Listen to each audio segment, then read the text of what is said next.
नमस्कार, मैं हूं प्रवीण गौतम। दोस्तों, वीडियो में बात करेंगे कि गृह मंत्री अमित शाह ने होटल में आखिरकार क्या किया, जिस पर प्रशांत किशोर ने गंभीर आरोप लगाए हैं। क्या अमित शाह ने जनसुराज के उम्मीदवारों पर फील्डिंग लगा दी है और उस फील्डिंग का क्या असर हुआ है? घर से नामांकन करने निकले थे, लेकिन अमित शाह के दरबार में पहुंच जाते हैं और वहां पर क्या सीन होता है? प्रशांत किशोर ने गंभीर आरोप लगाए हैं। जनसुराज पार्टी के दानापुर से उम्मीदवार थे मुटुर शाह। पार्टी ने टिकट दिया था, घर से नामांकन करने निकले, लेकिन नामांकन दफ्तर नहीं पहुंच पाए। कहां पहुंचते हैं? प्रशांत किशोर ने क्या खुलासा किया है? कई और उम्मीदवारों के साथ खेल का भी दावा करते हैं। क्या आरोप लगा रहे प्रशांत किशोर अमित शाह पर? प्रेस कॉन्फ्रेंस करके क्या बीजेपी पर आरोप लगाए प्रशांत किशोर ने? जरा सुनिए। मैं आपको उसका चित्र जारी कर रहा हूं। ये रीतलाल मुटुर शाह का, ये मुटुर शाह हैं जो मनोज भारती जी के हाथ से यहां से सिंबल लेकर गए, और ये साहब सिंबल लेकर तो गए, लेकिन वहां पर निर्वाचन के ऑफिस तक नहीं पहुंच सके। ये कहां गए? पूरे दिन तक मीडिया में अफवाह चलता रहा और भाजपा वाले ये बताते रहे कि रीतलाल यादव ने, उनके गुंडों ने, राजद के गुंडों ने जनसुराज के उम्मीदवार को बंधक बना लिया है। तो अब मैं आपको वो चित्र दिखा रहा हूं कि ये साहब उस दिन मुटुर शाह जी कहां थे। ये देखिए, ये हैं भारत के गृह मंत्री, ये भारत के गृह मंत्री हैं अमित शाह। अमित शाह जी हैं भारत के गृह मंत्री, और साथ में है धर्मेंद्र प्रधान जो भारत सरकार के मंत्री हैं और भाजपा। तो प्रशांत किशोर खुलासा करते हैं कि बीजेपी वालों का खेल देखिए। जनसुराज के उम्मीदवार गायब होते हैं, लापता हो जाते, फोन स्विच ऑफ हो जाता है। उसके बाद बीजेपी वाले अफवाह फैलाते कि देखिए, आरजेडी के उम्मीदवार के गुंडों ने जनसुराज के उम्मीदवार को उठा लिया, अगवा कर लिया। जबकि जनसुराज के उम्मीदवार पहुंचते अमित शाह के पास। और आगे प्रशांत किशोर क्या कहते हैं अमित शाह के साथ, उनकी तस्वीर दिखाते हुए जरा सुनिए। भाजपा के यहाँ चुनाव के अधिकारी हैं, प्रभारी हैं। देखिए आप लोग, आचार संहिता की बात होती है, वोटरों को डराने खरीदने पर आचार संहिता लागू है, लेकिन सामने का जो उम्मीदवार है उसको भारत के गृह मंत्री अपने साथ खड़ा किए हुए हैं, पूरे दिन बैठाए हुए हैं ताकि वो नामांकन भी ना कर सके। ये है भाजपा के चाल चरित्र चेहरा। ये देखिए भाजपा का चाल चरित्र चेहरा। और बता रहे हैं ट्विटर पर बैठ के कि जनसुराज के उम्मीदवार भाग रहे हैं। आप बताइए, कोई साधारण व्यवसायी जो राजनीति करता है उसको भारत के गृह मंत्री अगर बुलाकर अपने साथ बैठा ले तो उसके पास क्या विकल्प बचेगा? और कहां है चुनाव आयोग? एक वोटर को आप पैसा देते हुए, डराते हुए अगर दिख जाए तो आप पर इल्जाम लगता है कि आपने आचार संहिता का उल्लंघन किया।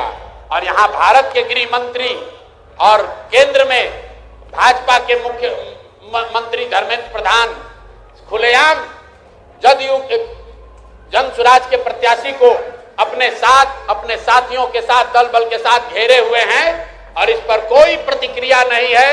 चुनाव आयोग को अभी आपको ये जारी करने के बाद आधिकारिक तौर पर हम लोग चुनाव आयोग को हम लोग निवेदन करने जा रहे हैं कि देखिए कि हम जनसुराज के प्रत्याशियों के साथ क्या हो रहा है। ये जनसुराज के प्रत्याशी के साथ नहीं हो रहा है, ये वो डर है, वो राजनीतिक बंधुआ मजदूरी जो खत्म करने का रास्ता जनसुराज ने बनाया है, उससे छटपटाहट जो पैदा हुई है उसी का नतीजा है। क्योंकि ये एक बात नहीं है, ये एक केस नहीं है। अब दूसरा केस देखिए, ब्रह्मपुर में, ब्रह्मपुर शाहपुर विधान बक्सर लोकसभा क्षेत्र के ब्रह्मपुर में, वहां से दूसरे लोजपा के एक बहुत बड़े बाहुबली नेता हुलास पांडे जी चुनाव लड़ रहे हैं। जरा सुनिए ये लोग कैसा कैसा राजनीति करते हैं। बिहार में स्वच्छता की बात कर रहे हैं। एनडीए का उम्मीदवार कौन है? लोजपा के हुलास पांडे। उनकी छवि क्या है वो आप हमसे बेहतर जानते हैं। वहां से ये जनसुराज के प्रत्याशी हैं डॉक्टर सत्य प्रकाश तिवारी।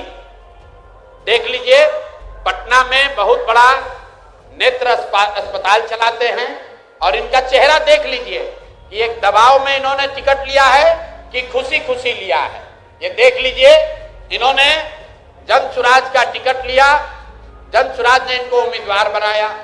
3 दिनों तक इन्होंने सक्रियता से वहां प्रचार किया, लेकिन कल जब नामांकन वापस लेने की अंतिम दिन थी, कल अंतिम तारीख था, परसों रात तक ये साहब अभियान में लगे हुए थे, प्रचार कर रहे थे, और कल सुबह में अचानक से भाई साहब ने अपना उम्मीदवारी, अपना नामांकन वापस लिया है। और वापस लेने के पीछे का चित्र देख लीजिए। उन्होंने एक चित्र जारी किया है कि जहां पर डॉक्टर साहब अपना नामांकन वापस ले रहे हैं, हम चित्र जारी कर रहे। देखिए, धर्मेंद्र प्रधान हैं और यही डॉक्टर सत्य प्रकाश तिवारी हैं। इनके घर पर बैठ के इनको देखिए क्या किया जा रहा है।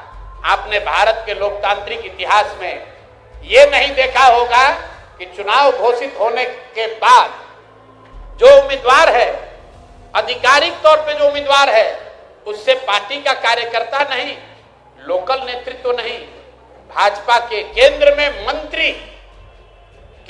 मंत्री धर्मेंद्र प्रधान है। ये देखिए, हाथ मिला रहे हैं भाई साहब इस डॉक्टर के घर पर बैठ के।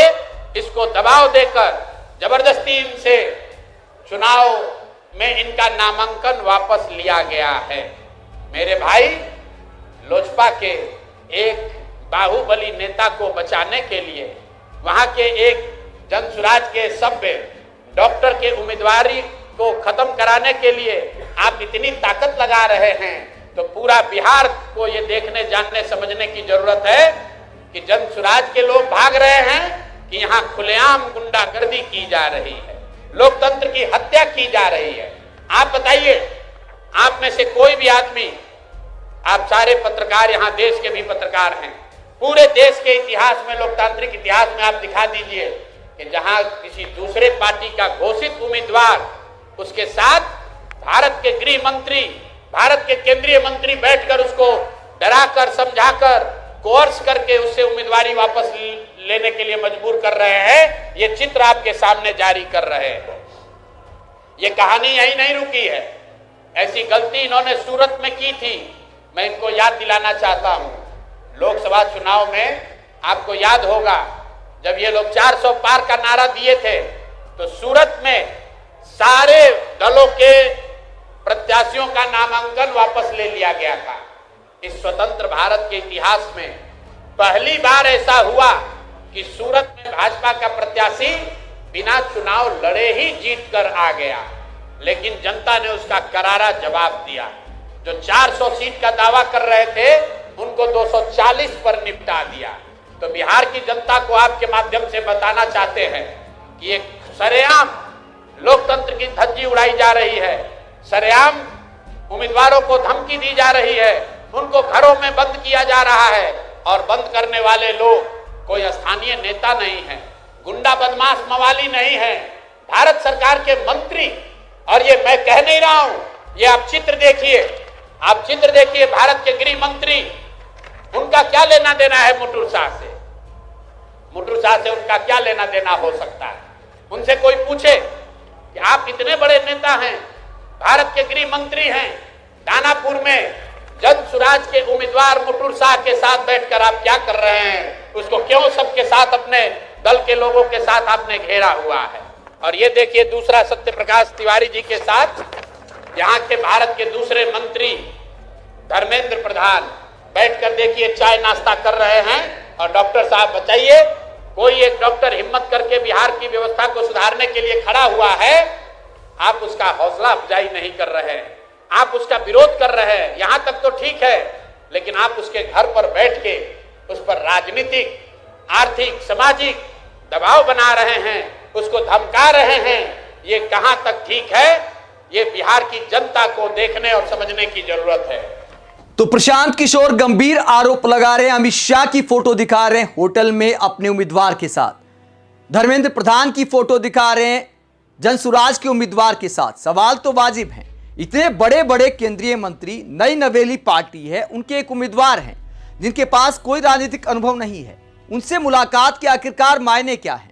ये तस्वीरें अपने आप में बयां करती हैं कि बीजेपी हर चुनाव में कैसे फील्डिंग लगाती है, सिर्फ अपने उम्मीदवारों का प्रचार नहीं करती, सामने कौन उम्मीदवार है, उससे वोट का क्या नफा नुकसान हो सकता है, किसको खड़ा करने से, किसको बिठाने से फायदा हो सकता है, ये सारे समीकरण अमित शाह, धर्मेंद्र प्रधान जैसे नेता अपने दिमाग में लेकर चलते हैं और उस मुताबिक ही लोगों को समझाया जाता है और कई तरह के प्रलोभन दिए जाते हैं। जैसा कि प्रशांत किशोर दावा करते हैं कि जन सुराज के उम्मीदवारों के साथ ऐसा ही किया जा रहा है। नामांकन करने घर से निकले थे, पहुंच गए अमित शाह के पास, एक नए नवेले उम्मीदवार के पास। अगर बड़े बड़े मंत्री आ रहे हैं तो आप समझ सकते हैं कि बीजेपी कितने दबाव में है और दबाव वाली राजनीति करने का आरोप लगा रहे प्रशांत किशोर की दूसरे उम्मीदवारों पर दबाव बनाया जा रहा है।